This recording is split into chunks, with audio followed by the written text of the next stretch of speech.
Așa o știm? Așa e mama. Se mulțumește cu puțin. Hrănindu-se mereu cu pâinea răbdării dorului divin. Trăim un timp de mare zbuciu și atât și eu mă odihnesc. Cât mai aud cuvântul mamei și cât în ochii ei privesc. Sunt multe sărbători pe lume. Le avem întregi, ori în câmpei.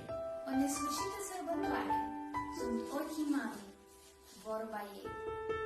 Des, tot mai des mă fură anii copilăriei ce s-a dus. Scriam pe următa mamei nume ce-mi părea venit de sus.